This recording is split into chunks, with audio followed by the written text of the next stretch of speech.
Right now on Amplified, with such an abundance of water literally all around us, why is the water sector still facing huge engineering problems?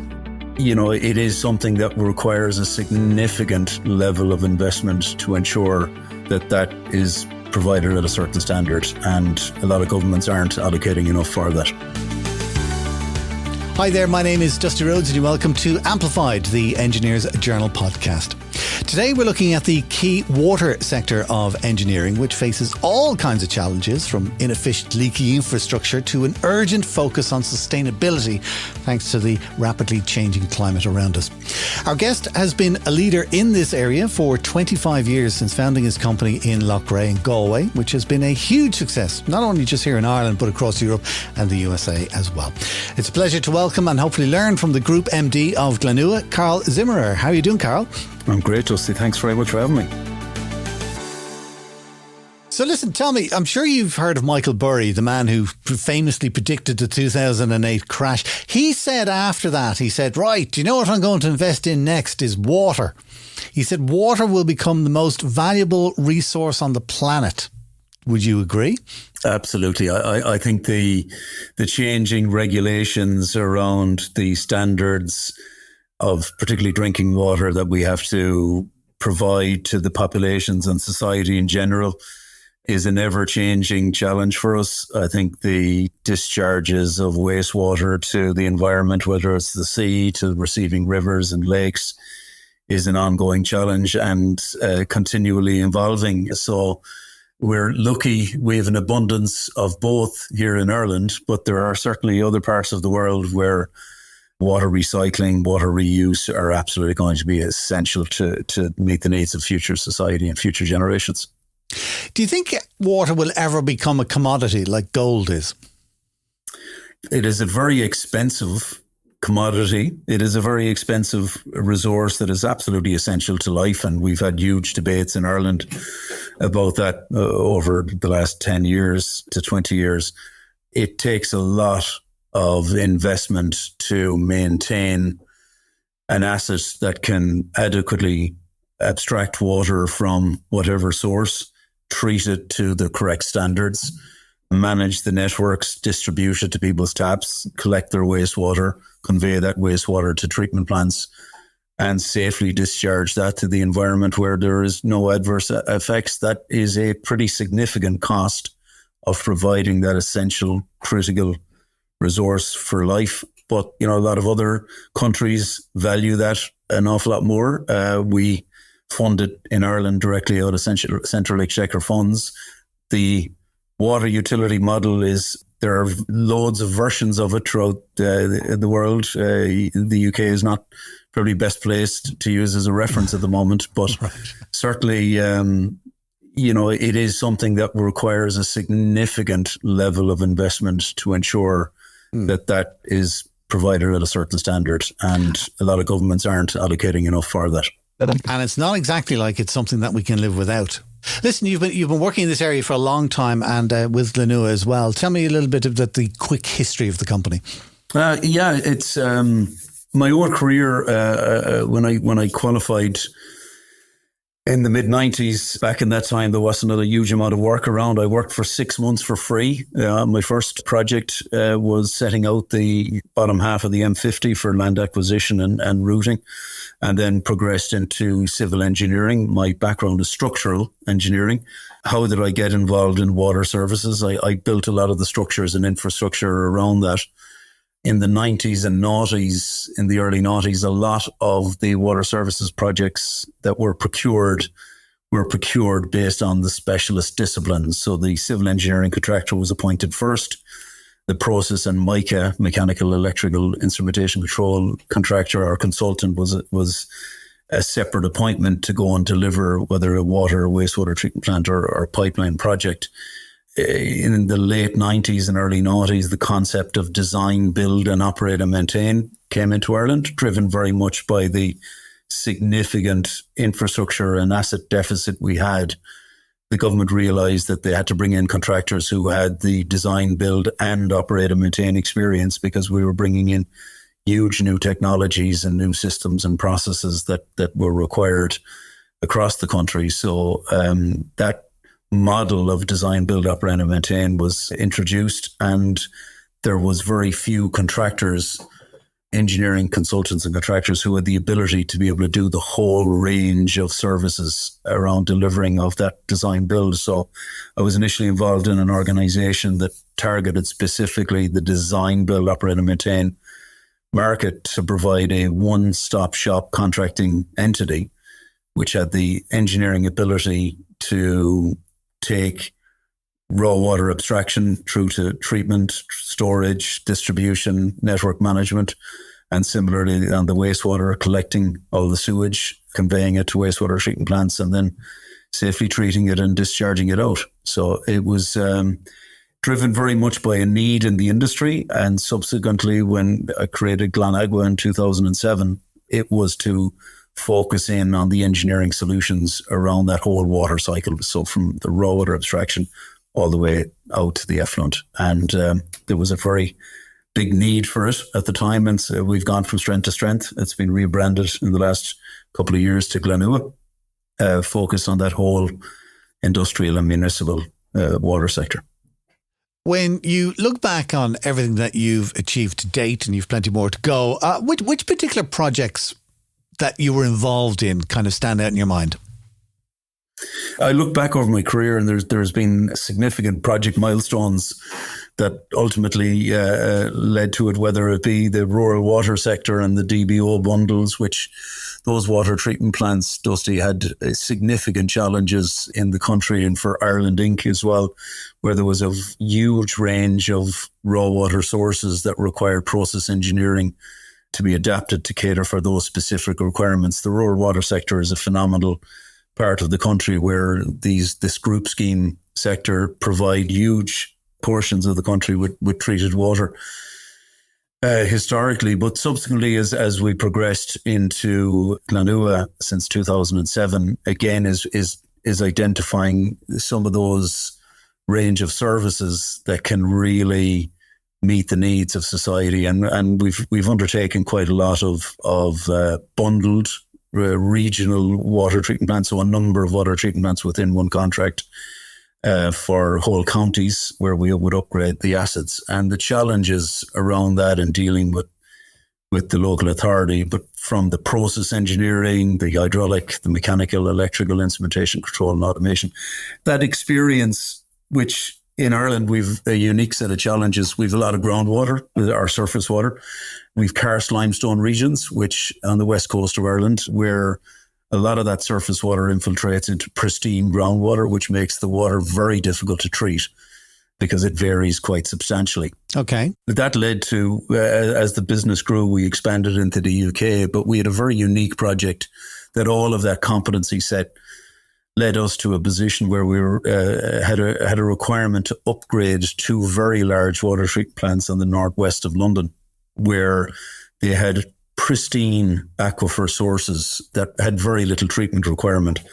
But a tunnel boring machine to construct the high-speed rail line from London to Birmingham was going to tunnel right through the centre of this aquifer and create quite high risk to the safety of the raw water source.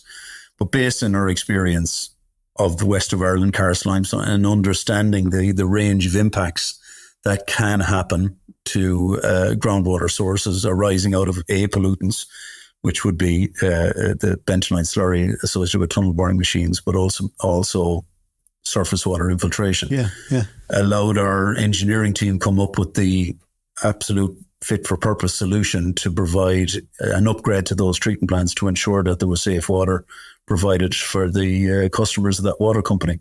And what was the solution? It was a mixture of membrane technology, which is very advanced treatment to provide a barrier to quite elevated levels of particularly turbidity and other solids that could arise out of it. It was an unknown. This is not something that has been frequently experienced. So having a pristine water course with a big construction activity going through it So there was a huge amount of hydrogeological and geotechnical evaluation to understand what those impacts would be to engineer the exact solution. It had to be delivered in an extremely tight timescale because the tunnel boring machine was coming at a particular date. So engineering that solution, which was very much based in offsite assembled solutions, designed for manufactured assembly, that whole digital construction piece was the only way to upgrade these plants within the timescale and extremely tight footprints. So that was the probably headline project that a lot of our experience over the years just led to having that perfect capacity. You strike me as a man who relishes a challenge and then coming up with a unique solution for it. And I also note as well from looking at your website that you have an innovation centre in Navan. What exactly is it that you innovate there? There's understanding the needs of your customers and to ensure that you stay ahead of the regulatory drivers that are requiring an awful lot of the water treatment upgrades can involve having cutting edge technology solutions that will deal with, so PFAS is a very topical thing that you hear from the States that's now coming into the Ireland and the UK, which is sometimes characterized these forever chemicals. So understanding the range of treatment capabilities to be able to deal with those type of pollutants in your treatment plants is something that we're looking at quite actively. But innovation can be the cutting edge technologies that we're looking at, but also simply put, doing things more efficiently. And, you know, the membrane technology I refer to in that project is often more regularly used in wastewater treatment, but can equally be applied in drinking water treatment, which was the first time that it had been done in that type of scenario.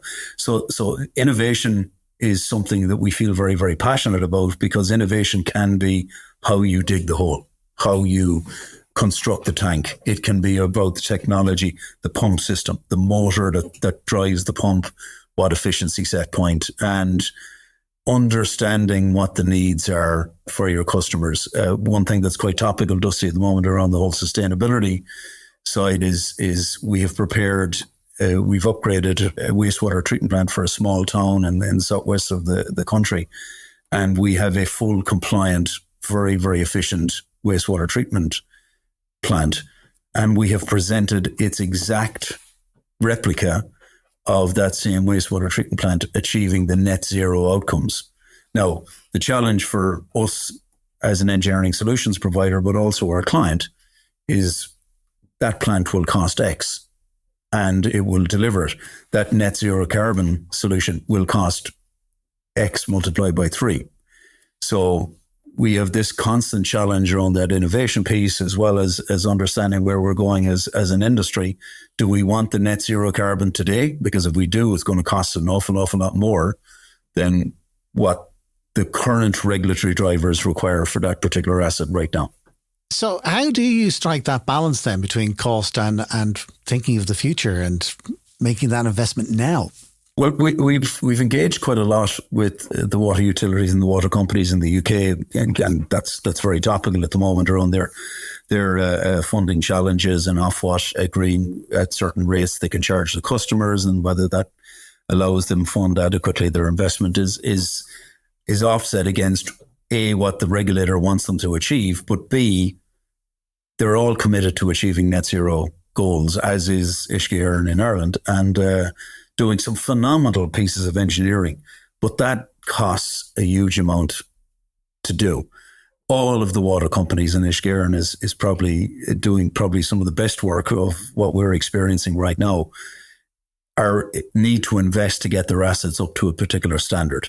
And that's their core investment deliverable at this moment in time, to achieve safe drinking water, good wastewater treatment to ensure that there's no pollutants, and develop those assets to cater for economic growth and housing, which is very topical in the country here, offset against, well, we would like to have zero energy output over the TOTEX evaluation over 10 to 15, 20 years, is a real difficult balancing act. And it's finding that range of technologies. And it may come out to be a shopping list where some of the customers and clients will say, we'd like some of that, but we can't afford to do that right now.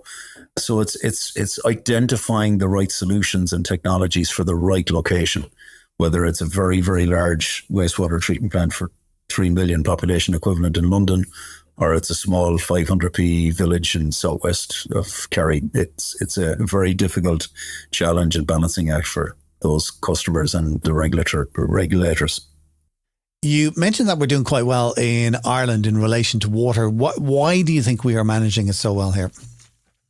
Well, having been involved here since the 90s and having upgraded water treatment plants, particularly in water treatment plants that were on boil water notices for a long number of years, there was huge negative publicity, particularly at the creation of Irish Water, now Uisciúin, around some of those legacy issues.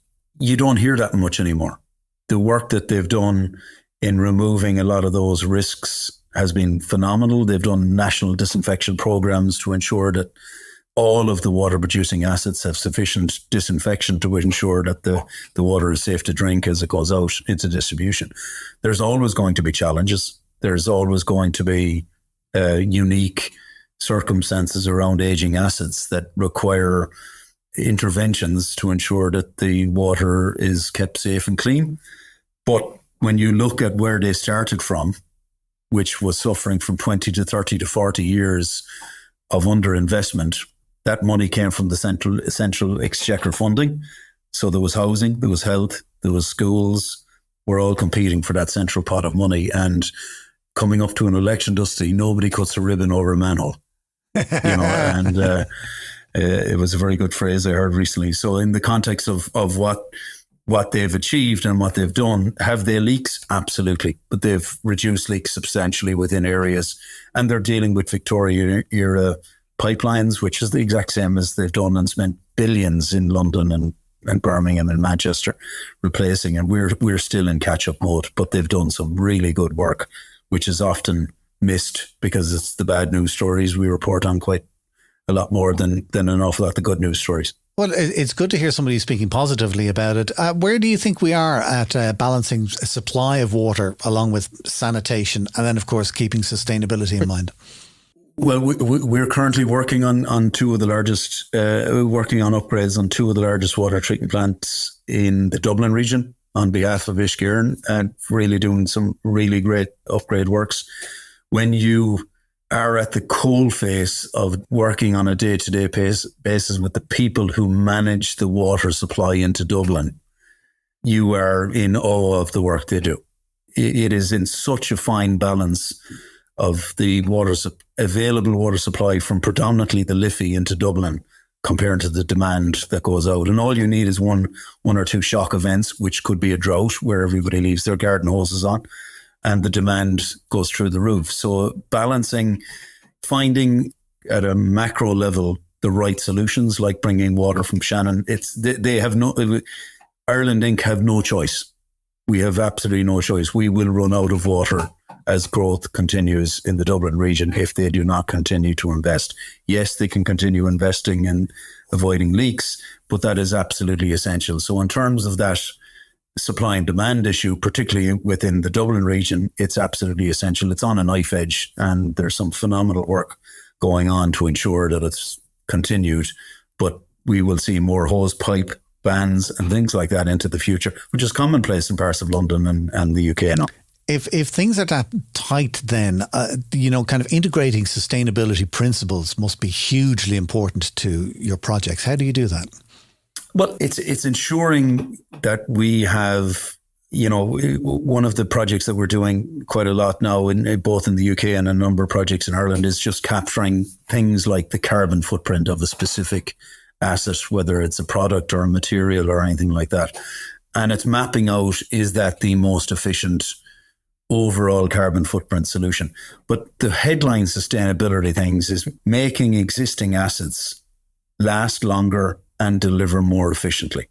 So a challenge for the industry and the sector here, and particularly around the water treatment plant and asset delivery portfolios, is to understand we'd all like shiny new infrastructure, but it is ensuring that the existing assets there can be upgraded such that they provide sufficient capacity. And that is your biggest bang for your buck in terms of your overall sustainability approach, is that whole reuse Within the wastewater side, obviously the bioresource sector is absolutely massive, and using that, there's some other new technologies around hydrogen generation and using the effluent from wastewater treatment plants. So there's a lot of cutting edge work going on and with various organizations now to look at that. So it can come down to the smallest pump on the infrastructure to the biggest overall asset. And we've just commissioned a very large water treatment plant for a significant town or city in Ireland now. And it is a very, very good project and reference project to demonstrate where we've upgraded the existing. We built new streams to increase the overall capacity and performance of that plant while upgrading the existing infrastructure to ensure that the overall completed project can achieve the necessary outcomes as well as increase capacity and growth. So the whole sustainability and ensuring that our sustainability strategy is aligned with what our customers need is absolutely essential, but it encompasses absolutely everything of the whole life cycle of a project. Can I just ask on behalf of engineers who are listening at the moment, I mean, you are Mr. Water, for the sake of argument, all right? You're right there, you're in it, this is your thing, all right? For engineers who are kind of outside of that a little bit, but where water is going to be part of what they need to be thinking about, how should they be changing their thinking when it comes to water as part of a construction or an infrastructure project? Well, there's two elements to the question. There is engineers, if nothing else, demonstrate to prospective employers that they have the ability to learn. So certainly when you come out of college or university, as I was as a structural engineer, I'm now leading a water company. So there's not a direct link, is you need to be very, very flexible in understanding the range of disciplines. So if we take any particular project within the project lifecycle, you've process engineering, you've scientists, you've mechanical engineers, you've electrical instrument engineers, you've ICA engineers, you've civil engineers, you've structural engineers. We've engineers. We don't care what your discipline is, but you must be able to understand the overall thing. Now, obviously, there's certain specialties in that and specialism in that. But in terms of ensuring how it's embedded within that infrastructure and engineering across towns and cities and infrastructure projects, it's ensuring that we can use the water and collect the water as efficiently as possible. Obviously goes without saying that there should be no leaks and things like that. But the whole reuse side of things, we do a lot of work for industrial clients in the pharma. We've a huge track record in the meat and dairy sector, which are absolute colossal industries in Ireland.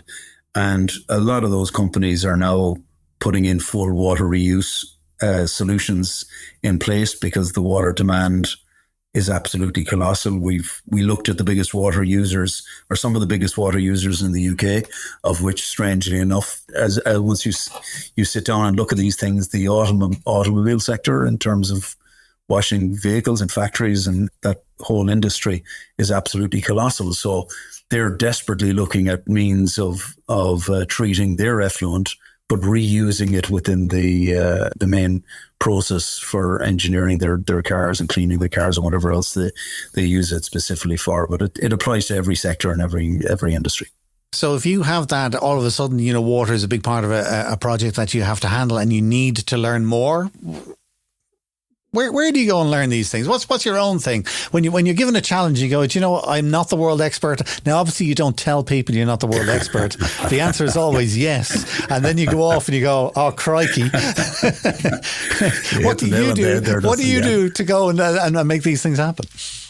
Well, I think it's, whether it's a company or an individual, it's learning. It's basically understanding where the industry is going, where the sector is going, understanding what one of the things I mentioned earlier on is PFAS, forever chemicals, so that's very cutting edge. They now have it regulated in the US. It's not yet regulated in the UK and Ireland.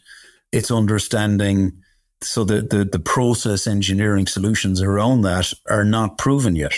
So it's very cutting edge technologies. So we collectively as an organization, as a collective, individuals have to understand, examine, innovate around what type of engineering solutions that are around that. So it's going back to college in certain circumstances, and I don't mean that exactly, but it is just opening up the most new technological papers, understanding what it means, and learning from it. Grant, that's exactly what I was trying to find out. Where do you learn from? So it is the latest technological papers and industry publications. I'm sure you must do a bit of Googling and see what they're doing around the world and talking to colleagues and all those different sources. We within the organisation here, we have a very active lunch and learn process with all our graduate programme. We believe is probably one of the most robust in the industry, in the sector. And as part of that, we will have very, very regularly some of these companies or regulators or experts, some of which are in-house and are on advisory boards for British Water and advising other water companies in the UK around emerging pollutants and emerging pharmaceuticals in some of these wastewaters. So we do that through lunch and learns. And obviously there's project experience as well as part of that overall graduate program. And can I wrap up by asking you about that? Because you're very proactive in encouraging people to move up the ladder in the career, and that Lunch and Learn is just one of the things that you do. And the graduate program that you have, generally within the company and the various projects that you have around the world, when you're looking for people, and when you're looking for people who want to move up the ladder, what impresses you? And then you go, he's going up the ladder. Yeah, but there's absolutely no stupid questions, Dusty, and we make it very, very clear to our graduates as we explain to them. One of the ethos, and I probably learned from people who I worked with in the 90s and noughties, and it often comes back to, don't come to me with questions, come to me with solutions. And check if those solutions, don't come to me with problems, come to me with solutions. And just ask me, do I think the solutions are right? That does two things. Fundamentally, it gets that young engineer, whether a graduate or advanced in years, it gets them fundamentally problem solving. So they have to come with a solution. They have to come with an idea.